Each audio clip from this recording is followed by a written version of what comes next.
ঈদ মোবারক। সবাইকে ওয়েলকাম জানাচ্ছি আমার ঈদ ডে ব্লগ দেখার জন্য। ঈদের আগের দিনে রাতের ভিডিও এটা। ঈদের আগের দিনে রাত্রেবেলা চলে গিয়েছিলাম শ্বশুর বাড়িতে। সেখানে গিয়েই দেখি গরু বেঁধে রাখছে বারান্দায়। আর এটা হচ্ছে আমাদের কোরবানির গরু, কালকে জবাই হবে। খুব কষ্ট লাগতেছিল। আল্লাহ তাআলা আমাদের সবাই কোরবানি কবুল করুক। ঈদের দিন সকালবেলা আর কি আমাদের বারান্দার সামনে ওইদিকে মাঠ আছে, মানে ঈদগাহ মাঠ। সেখানে ছেলেরা মেয়েরা উভয়ে নামাজ আদায় করে, মেয়েদের জায়গা আলাদা। তো আমি একটু দেখানোর চেষ্টা করতেছিলাম, কিন্তু আমার একটু বের হতে হতে লেট হয়ে গেছে, দেখাতে পারলাম না। যে সবাই দিক দিয়ে হাঁটাহাঁটি করে দলে দলে যায় মেয়েরা, বেশ ভালোই লাগে, রমরম একটা ঈদ ঈদ ভাব পরিবেশ লাগে। তো এটা আবার আমাদের ওই দিকটায় নাই, ছোটোবেলায় দেখি নাই, তাই একটু বেশ এক্সাইটেড আমি, দেখতে ভালোই লাগে আমার, যাইতেও ভালো লাগে। তো যাই হোক, এখন আমি একা একা বাসায়, আমাদের বাসায় আমার শাশুড়ি যা কেউ নাই, ছেলেরা তো নাই, ওনারাও সবাই জামাতে গেছে, মানে নামাজে গেছে। তো আমি ভাবতেছি আমি এসে সবাই মিষ্টি মুখ করবে, আমি একটু সেমাই রান্না করি আর হচ্ছে একটু নাস্তা বানাবো আর কি। তো মজার ব্যাপার হচ্ছে আমি আজকেই প্রথম মনে হচ্ছে আমার আমি একা একা খড়ির চুলাতে আগুন ধরাইছি এবং আমি পেরেছি, আমার খুব ভালো লাগছে। তো যাই হোক, আমি এখন সেমাই রান্না করব, কোনটাতে সেমাই রাখবো সেখানে সেট করে নিচ্ছি। আর এদিকে একটু দেখতেছি যে আগুন যেন নিভে না যায়, নিভে গেলে একদম আবার কষ্ট হবে খুব ধরাইতে। আবার হচ্ছে আমি ভিডিও করতেছি, বাসায় কেউ নাই, আবার স্ট্যান্ডও আমার সাথে নাই আর কি, ট্রাইপডটাও নিয়ে আসি নাই।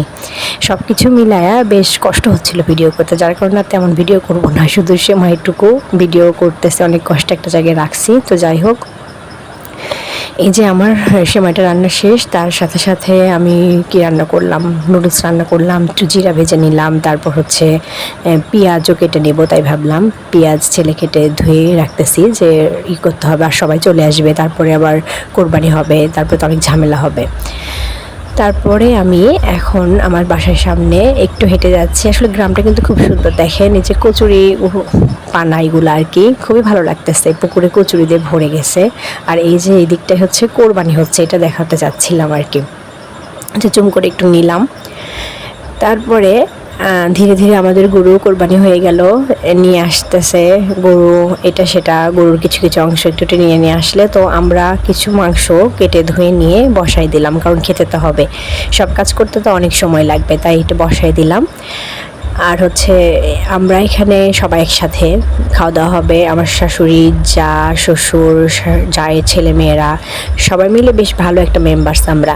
তো সব এই জন্য একসাথে দুটো হাঁড়িতে গোশ উঠে দিয়েছি বেশ ভালোই পরিমাণে। আর কোরবানির গোশ কি যে একটা স্মেল বের হচ্ছে, আলহামদুলিল্লাহ। আর রহমত, একটা এই গোশের মধ্যে একটা রহমত আছে, এটা সত্য। আর তার সাথে সাথে অনেক টেস্ট হয় কিন্তু। আর পাশাপাশি এটা যদি হয় খড়ির চুলায় এরকম করে রান্না, তাইলে তো কোনো কথাই নাই, অনেক মজা, কি আর বলবো। আসলে ভালো লাগে গ্রামে ঈদ করতে আসতে, কিন্তু খুব ভালো লাগে। আর খড়ির চুলায় রান্না বান্না সব কিছু মিলাই ভালো লাগছিল, সবার সাথে শেয়ার করলাম। আর এদিকটার যে কি অবস্থা কি আর বলি, ওটা তো শুধু রান্নাবান্নার জন্য রাখা হয়েছে, আর এদিকে শুধু কাজ আর কাজ, কোথায় যে কি ছড়ানো ছিটানো, একটা অন্যরকম অবস্থা।